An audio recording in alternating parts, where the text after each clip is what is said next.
You guys know him. Guys, make some noise for Ted Bird, everybody.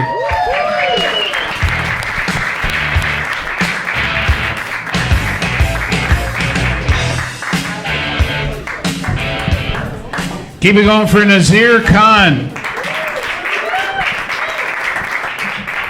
Nazir Khan works hard at bringing comedy to the West Island so that we don't have to drive into the city. Because fuck that. Am I right? Yeah. Shout out to David from the South Shore driving all the way here. David, are you a Francophone? Yeah. And is your girlfriend an Anglophone from the West Island? Yeah. Tale as old as time. So, this stage, it looks like the only thing missing is a rope and a trap door. I feel like the opening act of Nuremberg. So yes, my name is Ted Bird. Some of you who are a little bit older might remember me from such marginally successful radio programs as Terry and Ted in the Morning on Shome. There was also, thank you. There was also Andre and Ted, Ted, Kim and Kent, Ted, Kim and Bad Pete, Ted, Java and Paul, Price, Star and Bird, Ted and Tom, Ted and Tanya, Ted and Chris, and Ted and Murray. So at this point, even I recognize that I'm the problem. I'm actually the diversity element of the show tonight. All the other comics are young and brown. And I'm neither. Oh, before I forget, I was asked to make an announcement when I came up. If anyone owns a Tesla, Quebec plate number X76SJB, it's on fire. And excrement has been smeared on the windshield, and a swastika has been carved into the roof with an X-Acto knife. Foul play has not been ruled out. So this crowd is a little bit older than I was anticipating. I thought it was going to be a really young crowd, so all I brought were dad jokes. Are you guys ready for 7 to 10 minutes of dad jokes? About your mom? Because your mom was ready. That's the way it's going to be. I don't know if you've been following current events, but old white guys are back in charge. And this is my time to shine. I'm going to tell you how it was back in my day. And don't be too judgmental, young lady, because sooner than you think, you're going to be doing the same thing. I know it doesn't seem like it in the moment, but trust me when I tell you, the next 25 to 30 years are going to go by like that. And before you know it, you're going to be saying to someone who's half your age, you know, back in my day, apples were only $38 a bag. And my great aunt had an enlarged prostate.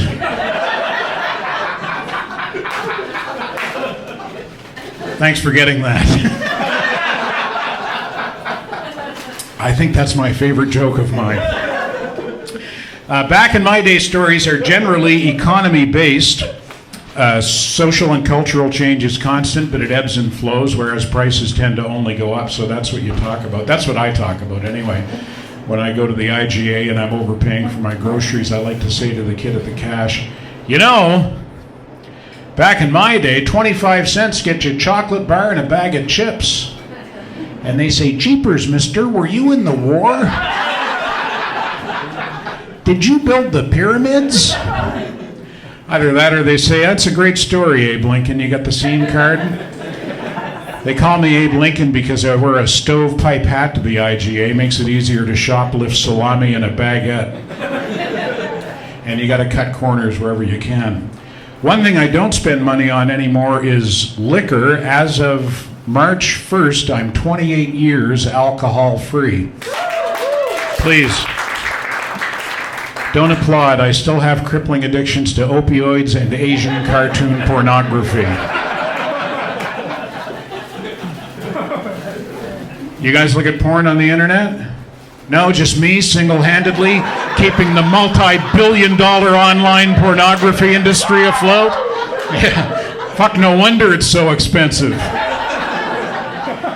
Yeah, so 28 years sober, but that comes with a caveat. A couple of summers ago, my son came into town from Toronto, where he lives and works now, and his mom called me up and said, I'm going to pick up Sam at the Dorval train station. Why don't you meet us for lunch? And I said, okay. So I drove down to Dorval Village, went into a little cafe there, and I got there first, so I ordered a sandwich, and I thought to myself, I'm going to try one of those cold carbonated coffee beverages. Those look pretty good. So I grabbed a can out of the fridge, and I'm out on the terrace, and I'm eating my sandwich and sipping my drink, and they show up, and Sam looks at me and he goes, hey, Dad, you know you're drinking a beer, eh? Malt liquor.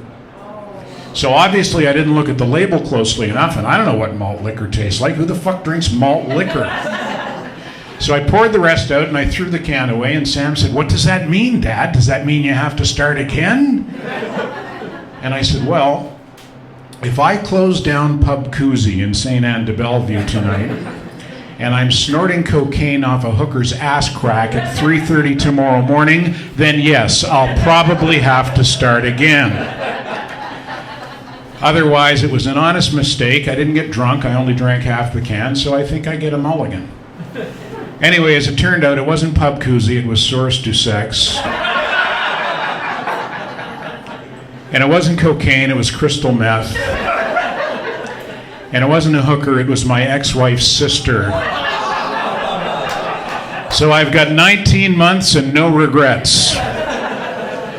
One of the challenges for me in sobriety is because I've been in the media for a long time, I get invited to a lot of promotional events with Open Bar. And that's especially prevalent during St. Patrick's season. And as you know, if you live in Montreal, it is a season. It's not St. Patrick's Day, it's St. Patrick's Month. And I was at a St. Patrick's event a couple of weeks ago, and I ordered a Diet Coke, and the bartender said, Diet Coke, you must not be Irish. And I said, no, but I used to be Irish. I used to be Irish a lot. And I know I shouldn't say that because it's a stereotype and we're not supposed to assign behavior or character traits based on ethnicity. If court-ordered cultural sensitivity training taught me anything, it's that the Irish don't like to drink or fight, Italian grandmothers can't cook for shit, and the Chinese are excellent drivers. My bad.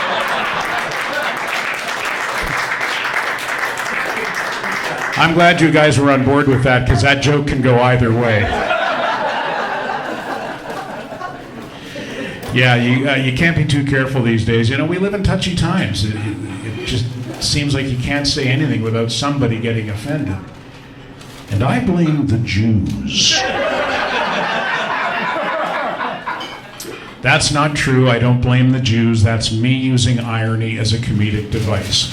It's a comedy show, not a Concordia student union meeting. I don't want anyone leaving here tonight going, gee whiz, I didn't know Ted Bird was a Nazi. I'm not a Nazi, okay? Although I am autistic.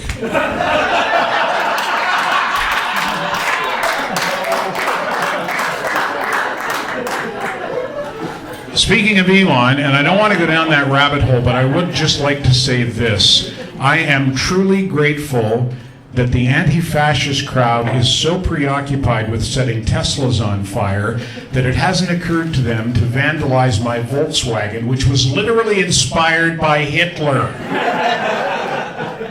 Hitler came up with the idea for the Volkswagen. In 1937, he said to Ferdinand Porsche, Fernie, I want you to design a car that everybody can afford, everyone will drive one, and we'll call it the people's car, Volkswagen. So what I like to do now is pull up beside Teslas at the red light and go, hey, my car was made by a real Nazi. But like I say, I don't want to go down that rabbit hole. It's, times are crazy and everyone's angry and yelling and screaming at each other. Here's what we have to do. We got to get off these fucking things for start. I know I do. Speaking for myself, I spend too much time on my phone. I spend too much time watching the news, and I don't spend enough time outdoors where you'll see the greatest show on earth. Mother Nature is the greatest show on earth. and it's soothing and it's calming. And tomorrow night there's a partial eclipse. Don't look directly at it though, or the next thing you know you'll be a Motown recording artist. A couple of weeks ago there was a full lunar eclipse. Did you guys see that? What do they call it? The blood moon? Is that what they call it? The blood red moon? It was spectacular, absolutely beautiful. A week or two before that, there was a rare planetary alignment. The other 7 planets in our solar system lined up across the night sky, and 5 of them visible with the naked eye. And it was just amazing. And I checked it out. I saw Mercury, Venus, Mars, Jupiter, and Saturn, and it was so fucking cool. Although I have to admit, I was disappointed that I couldn't see Uranus. I know that was a long way to go for that, and you knew it was coming. But I did promise a dad joke, and I'm a man of my word, so my work here is done. Thank you very much. Enjoy the rest of the show.